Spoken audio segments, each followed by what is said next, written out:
Hi friends, मैं सुधांशु और आज के इस वीडियो में मैं बताऊंगा कि बेसिक पंच कैसे स्टार्ट करना है। बेसिक पंच और पावर पंच किस तरीके से आप यूज़ करोगे वो मैं आज आपको दिखाऊंगा। सबसे पहले तो जो आपकी स्टैंडिंग पोजीशन होगी उसमें आपको एक चीज़ का ध्यान रखना है कि आपका एक पैर दूसरे पैर के सामने नहीं आना चाहिए।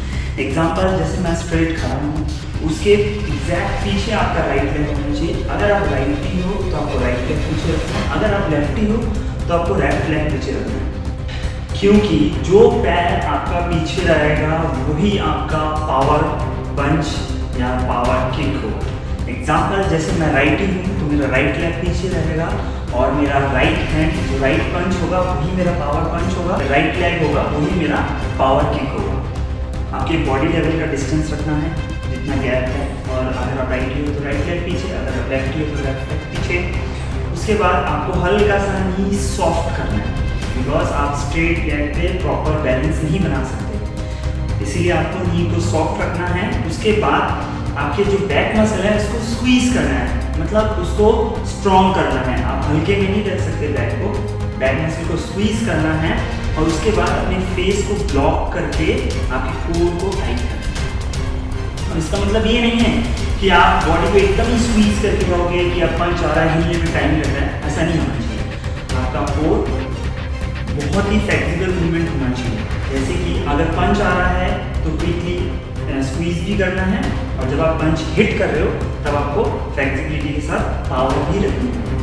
जब आप पंच करते हो तो आपका फेस यूज सामने की तरफ रहता है। एक चीज़ का ध्यान रखो, क्योंकि जब पंच आ रहा है सामने से, जैसे एग्जांपल सामने से पंच आ रहा है तो मैं अपने नाक पे हिट नहीं खा सकता, ये ज़्यादा देर नहीं टिक पाएगा। लेकिन अगर वही मूवमेंट अगर इसके हेड पे आएगा तो हो सकता है कि 10 पंच एक्स्ट्रा खा सकता है। इसीलिए फाइटिंग पोजीशन में जो मूवमेंट होना चाहिए वो चिन डाउन होना चाहिए, जिससे आप अपने फोरहेड से ब्लॉक कर सकते हो नोज को, क्योंकि नोज में अगर पंच आया तो बहुत ही मुश्किल से टिक सकते हो आप। अब इसके वजह से आपको क्या करना पड़ेगा, कोर को टाइट करने के बाद फेस डाउन करना पड़ेगा, ताकि अगर सामने से कोई भी पंच आए तो आपके नोज पे नहीं आपके फोरहेड पे आना चाहिए। हम कि पावर पंच को कैसे हिट करोगे। अब जब पंच करते हैं तो क्या होता है कि हम बहुत ज़्यादा पंचेस करते करते थक जाते हैं, और उसके बाद हमारा मूवमेंट ये होता है क्योंकि हम पूरे बॉडी को यूज़ करना नहीं चाहते, क्योंकि हमारा स्टेमिना डाउन हो चुका है। इसलिए जब से आप प्रैक्टिस स्टार्ट करो तब से आपको आदत रखनी पड़ेगी कि आप कोर और बैक के सपोर्ट से पंच कर रहे हो, ना तो शोल्डर से, क्योंकि इस पंच पे आप ज़्यादा देर तक सर्वाइव नहीं कर सकते, क्योंकि आपके शोल्डर पे इतना स्ट्रेंथ नहीं है कि आप इतनी देर तक, क्योंकि एक फाइट 5 मिनट का होता है, 3 मिनट का होता है, 2 मिनट का होता है, जिसमें इतनी देर तक आप सिर्फ और सिर्फ पंचेस यूज़ कर सकते हो। इसके लिए आपको आपके कोर और बैक से यूज़ करना है, क्योंकि शोल्डर से ज़्यादा पावर भी नहीं आ सकती। इसके लिए आपको कोर और बैक का सपोर्ट लेना ही पड़ेगा। बेसिकली पूरा का पूरा स्ट्रेंथ जो है वो आपके कोर और बैक से ही आना चाहिए, तभी आप बहुत देर तक सर्वाइव कर पाओगे और ज़्यादा पावर से भी पंच हिट कर पाओगे। जब पंच करते हैं उसके साथ साथ लेग्स का मूवमेंट कैसे होगा। काफ़ी जनों के साथ ऐसा होता है कि पंचेस करते हो लेकिन लेग्स मूवमेंट बिल्कुल भी नहीं होता। उसके लिए आपको फुटवर्क यूज़ करना बहुत ज़रूरी है।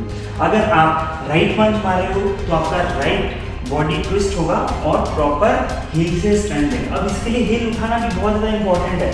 देखो, अगर मैंने हील उठा रखा है, अगर मैं हील डाउन करता हूँ तो मेरा पंच देखो कितना पीछे रहता है, और वही हील उठा लिया तो मुझे कितना आगे डिस्टेंस मिल चुका है एक्स्ट्रा किसी को हिट करने के लिए।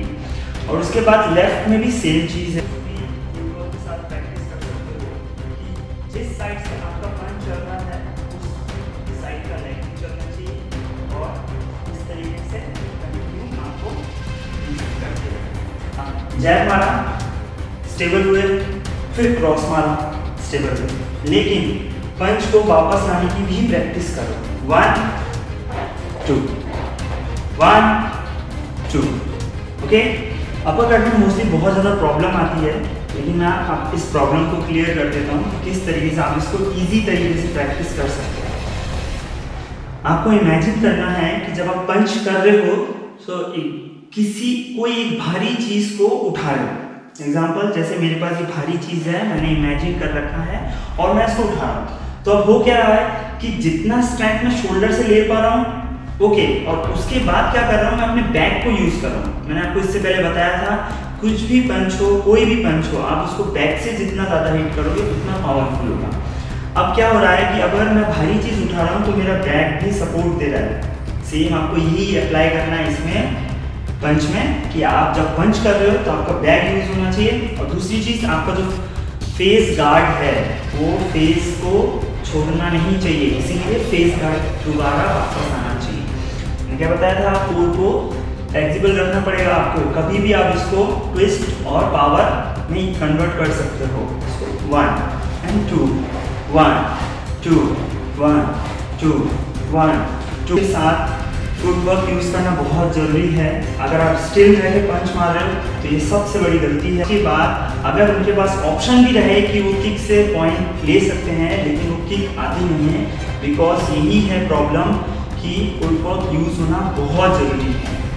अब उसको अगर आप प्रैक्टिस करोगे नहीं तो आप फाइट के रिंग पे यूज़ भी नहीं कर पाओगे। इसी तरह प्रॉपर पावर रिलीज हुई। ये मेरा टो देखो, मैंने प्रॉपर यूज़ किया है, मेरा कॉर्ड्स, मेरा बैक, और उसके बाद मैंने पंच को हिट किया। और क्विकली फेस पे दोबारा आना है। आप हुक यूज़ करोगे उसको किस तरीके यूज़ करोगे, इसमें भी सेम आपको बैक से ही यूज़ करना है। फेस गार्ड, फाइटिंग पोजीशंस, नीज को जो आपका पावर है वो आपको पीछे रखना है। इसके बाद जब आप हुक मार रहे हो तो आपको ट्विस्ट करना है बैक के साथ। ध्यान दो, आपको बैक के साथ ट्विस्ट करना है और फेस गार्ड रहना चाहिए।